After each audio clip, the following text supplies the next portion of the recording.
भारत और रामायण के इन योद्धाओं की हाइट कितनी थी और इन सभी योद्धाओं में कौन सबसे ज्यादा लंबे थे, तो चलिए जानते हैं। हमारे प्राचीन शास्त्रों में 4 युगों का वर्णन मिलता है। सत्य युग, त्रेता युग, द्वापर युग और कल युग। ऐसा माना जाता है कि सत्य युग 16 लाख वर्षों तक का था। इस प्रकार शास्त्रों के अनुसार हम जिस युग में जी रहे हैं यानी कल युग, इसकी अवधि 4,32,000 वर्षों तक की है और इस युग में लोगों का 100 साल भी जी पाना मुश्किल है।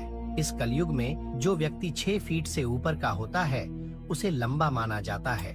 परंतु क्या आप जानते हैं कि पिछले युगों में लोगों की लंबाई कितनी होती थी? माना जाता है कि सत्य युग में लोगों की हाइट 32 फीट थी, वहीं त्रेता युग में 21 फीट थी और द्वापर युग में लोग 11 फीट से लंबे होते थे। जैसे जैसे युग बीतते गए लोगों की उम्र और हाइट कम होती गई। तो अगर आप रामायण और महाभारत के मुख्य किरदारों जैसे राम, लक्ष्मण, हनुमान, भीम, श्री कृष्णा, अर्जुन की लंबाई जानना चाहते हैं तो वीडियो को अंत तक जरूर देखिएगा।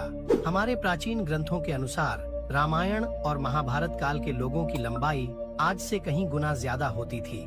अगर बात करें रामायण के योद्धाओं की तो इनकी औसतन और असल लंबाई का अनुमान लगा पाना मुश्किल है, लेकिन रामायण के ग्रंथों में अलग अलग साक्ष्य मिले हैं। माना जाता है कि रामायण का मुख्य खलनायक और राक्षसों का राजा रावण 18 फीट लंबा था। पौराणिक विशेषज्ञों के अनुसार कई ऐसे साक्ष्य मिले हैं जिससे रावण के असल लंबाई का पता लगाया जा सका है। और क्या आपको पता है कि रावण पुलस्त्य मुनि का पोता था और भगवान ब्रह्मा का प्रणाती था? उसने ब्रह्मा जी से वर मांगा था कि उसे कोई भी देवता, यक्ष या दानव पराजित ना कर पाए और वह इंसानों, पशुओं और पक्षियों को तुच्छ मानता था। इसीलिए रावण ने ब्रह्मा से वरदान मांगा तो उसमें इंसान और का वर मांगना भूल गया और आखिरकार उसे एक इंसान रूप में जन्मे राम जी ने पराजित किया। अब आप सोच रहे होंगे कि रावण की लंबाई 18 फीट थी तो कुंभकर्ण कितना लंबा होगा? रामायण में वर्णित है कि कुंभकर्ण सबसे विशालकाय राक्षस था। उसे लड़ने के लिए सेना की जरूरत नहीं पड़ती थी। उसने अकेले ही पूरी वानर सेना में खलबली मचा दी थी। बड़े से बड़ा चट्टान तो उसके सामने पत्थर जितने प्रतीत होते थे और उस पर चलाए गए बाण बिल्कुल एक सुई की तरह लगते थे।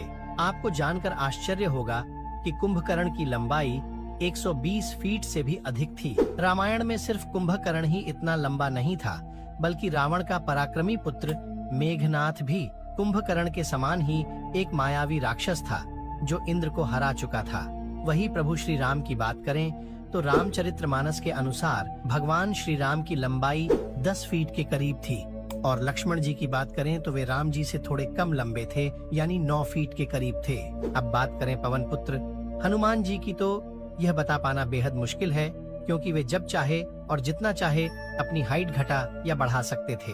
वही बाली की बात करें तो बाली रावण जितना ही विशाल था, उसकी लंबाई भी 18 फीट थी। वही सुग्रीव 15 फीट के थे।